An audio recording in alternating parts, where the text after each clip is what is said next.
provides an important opportunity to chart new paths of economic cooperation across industry, ICT, pharmaceuticals, agriculture, energy, and many more promising fields of mutual benefits for our people.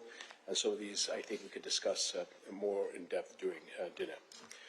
We warmly welcome the signing of the agreements and MOUs during your visit, as they will further advance our cooperation and open new avenues for collaboration.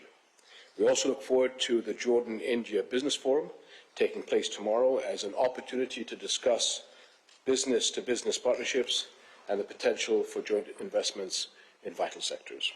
And I believe that this forum comes at a meaningful moment, offering a platform to expand trade, encourage investment, and build stronger connections between our two nations. Your Excellency, once again, I welcome you to Jordan. I look forward to a productive discussion, and I'm sure this will pave a way for a brighter relationship between our two nations and shared progress. Wonderful to have you back here in Jordan, sir. Your Majesty, मेरे और मेरे delegation के गर्मजोशी भरे स्वागत के लिए मैं 140 करोड़ भारतवासियों की तरफ से आपका हृदय से आभार व्यक्त करता हूं। आपने भारत और जॉर्डन के संबंधों को नए पायदान पर ले जाने के लिए बहुत ही सकारात्मक विचार रखे। मैं आपकी मित्रता और भारत के प्रति आपकी गहरी प्रतिबद्धता के लिए हृदय से आपका धन्यवाद करता हूं। इस वर्ष हम अपने राजनयिक संबंधों की 75वीं एनिवर्सरी मना रहे हैं। यह मील का पत्थर हमें आने वाले कई वर्षों तक नई ऊर्जा के साथ आगे बढ़ने के लिए प्रेरित करता रहेगा। मुझे पूरा विश्वास है कि आज की बैठक से हमारे संबंधों में गति और गहराई एक नया रूप धारण करेगी। हम trade, fertilisers, digital technology, infra और पीपल टू पीपल टाइज जैसे क्षेत्रों में सहयोग आगे बढ़ाएंगे। योर मैजेस्टी, वैश्विक स्तर पर भी हम करीबी संपर्क में रहे हैं। गाजा पर शुरुआत से ही आपकी बहुत सक्रिय और सकारात्मक भूमिका रही है। हम सभी की आशा है कि क्षेत्र में शांति और स्थिरता बनी रहे। आतंकवाद के विरुद्ध हमारा साझा और स्पष्ट रुख है।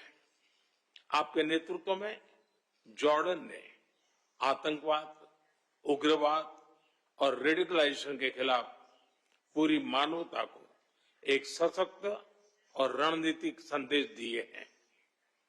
रिस्ट्रिक्टेड बैठक के दौरान हमने इस महत्वपूर्ण क्षेत्र में सहयोग को और मजबूती देने पर चर्चा की। 2018 में आपकी भारत यात्रा के समय हमने इस्लामिक हेरिटेज पर एक कॉन्फ्रेंस में भाग लिया था। मुझे याद है कि हमारी पहली मुलाकात भी 2015 में यूएन के साइडलाइन पर वायलेंट एक्सट्रीमिज्म को काउंटर करने पर केंद्रित एक इवेंट पर हुई थी। आपने तब भी इस विषय पर इंस्पिरेशनल रिमार्क दिए थे। मॉडरेशन को बढ़ावा देने के लिए आपके प्रयास क्षेत्रीय ही नहीं बल्कि वैश्विक शांति के लिए भी अत्यंत महत्वपूर्ण है। हम इस दिशा में मिलकर ठोस रूप से आगे बढ़ते रहेंगे। हम आपसी सहयोग के अन्य सभी आयामों को और सशक्त बनाएंगे।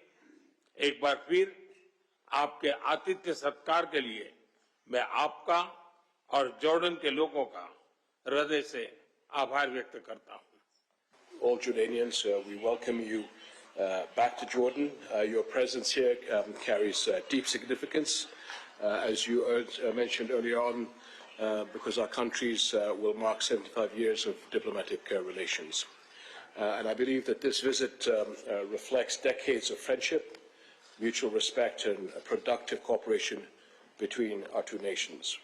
Our nations enjoy a strong partnership and a shared desire to advance prosperity for our peoples. And over the years, our collaboration has expanded across multiple sectors. Your visit today provides an important opportunity to chart new paths of economic cooperation across industry, ICT, pharmaceuticals, agriculture, energy, and many more promising fields.